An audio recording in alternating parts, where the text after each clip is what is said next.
What's up everybody, SaneZ3 here to give you guys another character analysis video. And finally, I'm getting to Son Gohan. Finally. Okay, so a couple things about Gohan. He's one of the two main protagonists of the Z portion of the series, Dragon Ball Z. And people honestly mistake Goku as the singular protagonist of DBZ. You can make a very, very strong case that Gohan and Goku together are the main characters of DBZ. Specifically, during the Cell Games arc and towards the beginning of the Majin Buu arc, definitely you can make a pretty strong case over there. Okay. Of course, he's Goku's son, Chi-Chi's son, Goten's brother. He's also related to the Ox King and Bardock and Raditz, and probably the starkest character trait that he has is that he doesn't have a love for fighting like his father does, even though he still has Saiyan blood within him. Okay, Gohan has it still does, technically speaking, he has incredible potential inside him to be very strong and a pretty great warrior. Okay, he's potentially the strongest non-fused warrior at the end of the series. If you don't, before Battle of Gods, there is a case to be made for him over there. Even stronger than both Goku. Well, he could be stronger than Goku, even in his Super Saiyan 3 form. So there's an argument to be made over there. Could be, I said. Okay. At 4 years old, he pretty much learned to rely on himself in the wilderness thanks to Piccolo's harsh training, and pretty much that 1 year of him training with Piccolo is pretty much what toughened him up into be a little, not exactly the toughest little 4-year-old there was, because he still suffered from a little ineptitude, a little fear. He was still prone to it even after Piccolo's harsh training. But there's no doubt that Piccolo training him for 1 year, which many people view as one of the strongest relationships in the entire series, the one he had with Piccolo as one of the strongest relationships. That 1 year that people like to talk about is seen as probably one of the greatest moments in the entire series. And he literally goes from a wimpy crybaby who has everything laid out for him pretty much on a silver platter because he enjoys the comforts of everyday living. With Piccolo, he sort of learns how to earn it. You know what I mean? So I really like that about his character. Okay. Unlike Goku, he doesn't really struggle with his sane personality so much on a critical thinking level, because Goku, when he found out he was a Saiyan, he did struggle with his identity for a bit, but after some time, especially with King Kai, he sort of said, "It's okay. I am who I am. I'm Son Goku. It doesn't matter if I'm a Saiyan or not." And he's sort of like I said, he sort of begrudgingly accepts it when he's fighting Nappa and then later Burr and Jason. Like I said in my Goku character analysis video, he actually fully accepts it when he has that vision of naked Vegeta inside his head. When he's fighting Frieza, which ultimately leads to the Planet of the Despair Bomb, yada yada yada. Gohan really doesn't go through any that sort of journey in terms of finding out who he is when it comes to his sane personality. Okay, he's much more interested in doing everyday things like studying, chilling, and he just wants to be a normal young man instead of a fighter like Goku. Okay, because he was tasked with saving the world when he was only 5. Which is when Vegeta, Nappa, and the Cybermen appeared. He has learned to take on major responsibility, and because of this forced situation where he needs to take that responsibility on, it's pushed him to mature a lot faster than most people his age, because he's much more polite than most people his age. He's smarter than most people his age, wiser. Just a more refined, you know what I mean? He really seems mature, doesn't seem too childish, especially when he's on Namek and stuff. I mean, he's still suspect to his emotions, like anger, grief, sadness, whatever you want to call it, but he does a good job of not getting too high or too low, usually speaking. He has his moments like when Piccolo died, which he felt incredible sadness. He has his moments like when he fought Dodoria after he found out that he was just slaughtering Nameks left and right. So he has his moments, but for the most part, he's pretty much even keel. You know what I mean? Okay. Like I said before, a lot of whining was pushed out of him under Piccolo's care. Though, like I said, not all of it because he was still scared to hit Nappa with an attack when I don't remember if it was Piccolo or Krillin, but I believe it was Piccolo who hit Nappa towards Gohan. He was like, "Attack now, Gohan!" And Gohan could not bring himself to do it because he was too scared. And like I said, that maybe that's not really his fault because it's his first official fight, but there is still something to be said about how he acted at that moment.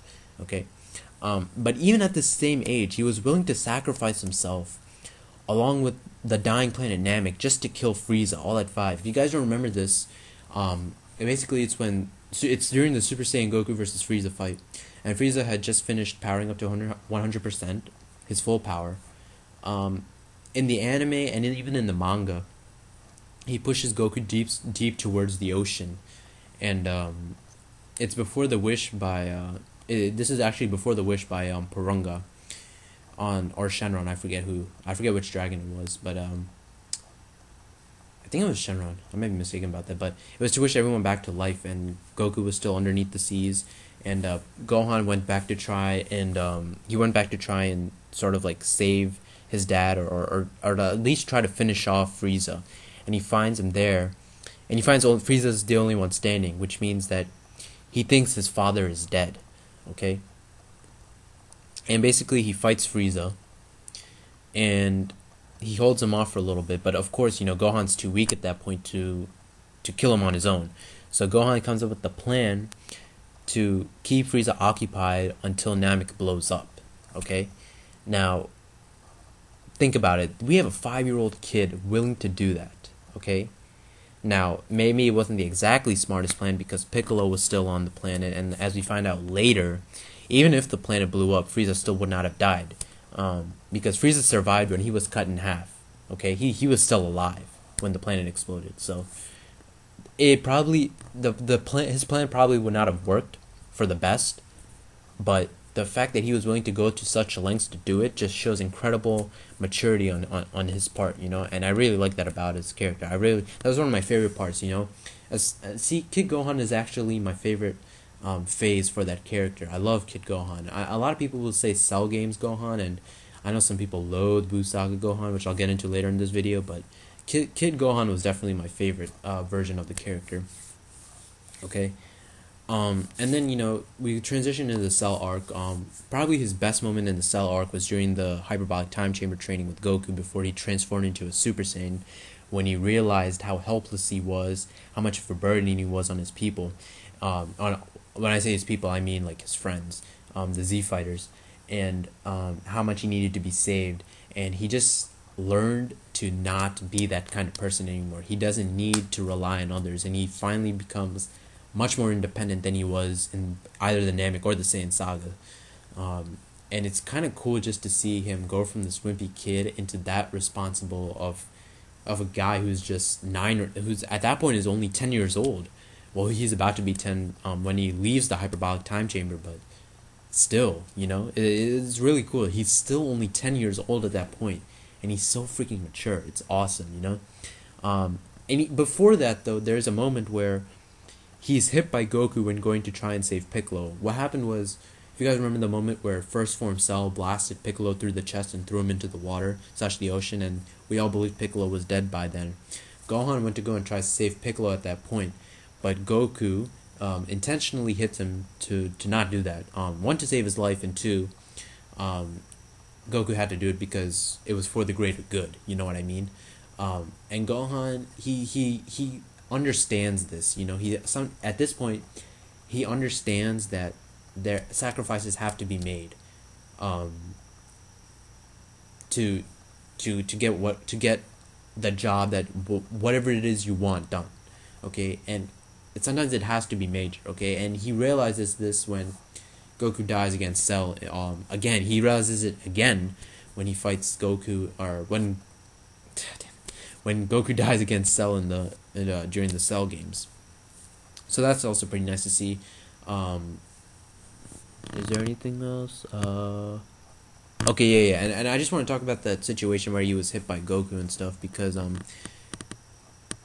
that when he learned about that, this all culminated at the end of the Androids arc when he accepted Goku's decision And what was Goku's decision? To stay in Otherworld because his presence on Earth attracts villains, attracts bad guys, and Gohan really understood that, you know, and see that's when the whole sort of sacrifice thing, sort of came into play for him because for most of his life he's been surrounded by a lot of sacrifice when you think about it. With Piccolo when he died against Nappa, when Krillin supposedly died against Frieza, when Piccolo supposedly died against Cell, when his own dad died against Cell, when Trunks died against Cell, when Vegeta was crippled by Cell, he wasn't. We never believed he was dead, but he. I feel like out of all the characters, he knows. He's top one or two in terms of just trying to understand sacrifice. Him and Goku are probably the, and I'd probably say Gohan and Vegeta are up there, or Vegeta and Piccolo. I already said Gohan. Vegeta and Piccolo are up there too. But seems like he really understands sacrifice, so that's pretty cool to see. Now in terms of his Buu saga, okay, now this is the portion where people just hate on his character, okay? People like to hate on the Great Saiyaman because they feel like it destroyed the sort of cool factor that he had, when he was a Super Saiyan 2 and when he killed Cell. Here's something people don't realize. Like I said at the beginning of this video, Gohan did not like fighting. Like he doesn't like fighting as much as his father does. He's not about combat. He wants to become a scholar. You know, there's a misconception that Chi-Chi pushed him into this track. No, Gohan did it all on his own. That's what he wanted to do from the start. Now I can understand if you feel this way if you only watch the dub. The Japanese, the subs, and the manga make it much more clear that Gohan that's what he always wanted to do. I mean, there's even a scene from in the anime, I believe it's called just go to YouTube and type in Gohan wants to be a scholar and you can pretty much see it from there. Okay? Now let's look at the purpose of why he decided to be the Great Saiyaman, okay? He was showcasing his powers too much in school, okay? And it wasn't something that he could easily control, especially without the 7 years of training that he did after Cell was killed. There was no way he could control his powers as well as he did when he was a little kid, when he was younger. So that's that. And he needed a way to sort of like just push that sort of itch to showcase it out of his body. So he did that with the Great Saiyaman, and he found a way to sort of balance his everyday life with what should I say, I guess you could say his Saiyan side, if that's what you guys want to call it. But even more than that, it was just meant to be comedic. It really was just meant to be funny, you know? It's like me saying Usopp's character is destroyed because of the Soj King. You know, that doesn't make any sense. The whole purpose of the Great Saiyaman was for comedic purposes. It was to humor the reader. It wasn't personally, I don't even believe it destroyed his character at all. It's personally, that helmet is pretty badass in my opinion. You know, you guys saw me. I was rocking that avatar for like what, like a month or two before I switched it over to Bill's. Yeah, I mean, I don't personally, I don't get the hate behind the Great Saiyaman. It was pretty funny in my opinion. Okay. And like I said, you know, it was good character development for him since he was adjusting to school life, okay? And something interesting over here is that as he becomes older, technically speaking, he adopts more of a Saiyan-esque trait. He adopts more Saiyan-esque traits, sorry. Okay? And this is really showcased when Goku and Vegeta are going through Babidi's spaceship and when he has his fight with Dabura, okay? Because he insists that he has his fight with Dabura one-on-one, which is exactly what both Goku and Vegeta would always do. And not only that, he was looking forward to a fight with the death. He was looking forward to a fight to the death. Sorry, not with the death, to the death, with Dabura. He was smiling in all this. You know, he was very serious about it. Now, of course, Vegeta later says that, if you had been training all for these past 7 years, you would have easily killed Dabura, but no, you were just slacking off, and he sort of feels a responsibility for that, which means that he does now. He still can get too low, but for the most part, he's pretty chill. He's pretty relaxed. But I always thought it was interesting that he slowly grew just a little bit more battle hungry, even though he was weaker. I always found that interesting. Okay. And then, of course, we get Ultimate Gohan later, and this whole thing with the Z Sword. Okay, that was hilarious. First of all, the Z Sword, I love that stuff. It was so funny. And Ultimate Gohan, he's built up as the savior. He's built up as you know the savior of the planet pretty much, and he has incredible power because Elder Kai has not only unlocked his potential. In the Japanese, it's actually stated that he takes it beyond his potential, beyond that, you know, and I stress that word, beyond his potential. That's an incredible amount of power, and now you guys see why I was saying that you can make a case for Ultimate Gohan as possibly even stronger than Super Saiyan 3 Goku with that one statement, okay, and he's really built up, to be this incredible like the savior. That's pretty much the best word to describe him at that point when we first see him. But of course, what happens to him? He gets shafted later, and there was a decision on Toriyama's part, where he said basically. Actually, no, I have the verbatim. Okay, yeah, I actually have the verbatim quote over here. I ultimately felt that Goku was better suited to be the main hero instead of Gohan. So that's exactly why Ultimate Gohan lost to Super Buu after he absorbed Gotenks and Piccolo. By the way, that was an awesome fight in the anime. I love that form of Buu. You guys should go check that out. People felt like his character was destroyed because of that. And I half and half agree. I wouldn't say it was destroyed, but it was certainly pushed to the waysides. You know what I mean? But on the other hand, Gohan was absorbed by Buu later. You know what I mean? He was absorbed, and at that point, Goku had to fuse at that point to beat him. Especially since he was alive and on Earth, like Super Saiyan 3 would not have helped him. He had to fuse at that point, so Gohan still had relevance, but he just was sort of pushed to the waysides because of Toriyama's decision to bring back Goku. So the whole rumor about fans wanting Goku to come back is actually false. In fact, during that same arc, there was a character poll taken when it was running in Shonen Jump. It was 94-95. Guess who was the favorite character in the entire series at that point? Gohan. Goku was 5th. Gohan was number 1, especially in his ultimate state. Ultimate Gohan was he was number 1 at that point. So yeah, the whole thing about the fans wanting what's his name, Goku to come back and kill Buu and all that's false. It was entirely Toriyama's decision. Okay. Now, in terms of Gohan's personality, it shifts when he gets angry and / transforms. Technically speaking, he actually becomes much more of a primal Saiyan than either Goku or Vegeta when they transform into a Super Saiyan or beyond. Especially against Cell. I mean, he was looking to torture the guy, make him suffer, just outright destroy him both on a physical and a mental level. I mean, you saw it. He caught the Destructor Discs, matched his Kamehamehas like it was the initial Kamehamehas like it was nothing, pushed Cell into a corner, and Gohan, his rage is probably his greatest asset because that's a very good indicator of how much potential he has, and he becomes very violent, blood-curdling. Even when he transforms into an Uzuru, when he was training with Piccolo and he inadvertently looked at the moon, and Piccolo had to destroy the moon because of that. It's pretty cool in my opinion how you see like a very meek child at that point and a pretty laid back person as he grows up, and when he fights, he becomes extremely ruthless and merciless.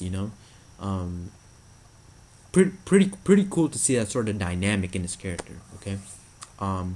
And at the end of the series, he pretty much marries Videl, has a daughter in Pan at the end of the series, and again, that's just a feel-good moment for any fan of the series because you saw this guy when he was 4 years old, and at the end of the series, when Oop shows up, he's 27 with his own family. Just to see that sort of character journey from 4 years old to 27 years old, that's a lot of life covered for that one character, and it really is something to see. And there's no other character who goes through that besides Goku when he's 12 and he ends up being 47 at the end of the series. Really nice, just a great feel-good moment for whoever is a fan, not only of Gohan but just of Dragon Ball in general. Okay, and And like I said, much like Goku, we see Gohan become a man with his own job and family, and it's very cathartic for viewers. It really is feel good. Okay. Um, I don't think I have anything else to cover about his character. Let me think. I talked about his kid self. Did I talk about Piccolo's death? Yeah, when he understood sacrifice and all that. Um, Oh, when he reflected the spirit bomb, when he beat Vegeta, sort of showcased his purity of heart, and that was always interesting because he was pure of heart then, yet when he transforms into a Super Saiyan 2 and when he becomes Ultimate Gohan later, there is a sense of ruthlessness in him that just undermines that's that sense of meekness slash purity that he had at the beginning of the series. So that was always something pretty cool. The willing I didn't talk about his willingness to stand up to other people. He stood up to Dodoria when he was killing Namek left and right. He stood up to Raccoon when they were fighting, which is a pretty awesome, really really really awesome moment because you have this 5-year-old kid just standing up to like this guy who's more powerful than him and not giving up, and he gets his neck broken pretty much. Awesome. And he stood up to Frieza later on, second form and final form. Stood up to Raditz at the beginning of the series. He always finds himself in a position where he's weaker, yet still fights. He just has that warrior. He just has that warrior sort of instinct. And like I said, not in the fighting sense of Goku, but warrior in the sense that he doesn't give up. Even at such a young age. That's something pretty admirable. I think that's something really admirable. To showcase that at 5 years old is pretty damn impressive. But yeah, other than that, I don't think I have anything else for Gohan. If I missed anything, just let me know in the comments below. And yeah, Son Gohan. What did I say? Probably tied with Future Trunks as my fifth favorite character in the entire series. Yeah, I mean, I don't think I have anything else to say about Gohan. So yeah, thank you guys for watching my video. Future Trunks is going to be recorded after this and probably uploaded as soon as I can. And I guess one thing I can say about my character reviews is that probably after Future Trunks, then I'm probably gonna start branching off into a different series. I'm still gonna be doing DBZ ones also, but I think I want to do some Yu Yu Hakusho and some Kaiba Bebop ones, and then eventually probably some Berserk characters, and then some Vagabond characters. I can also do some One Piece characters if you guys want that. Some Naruto characters, Hunter x Hunter characters I can do.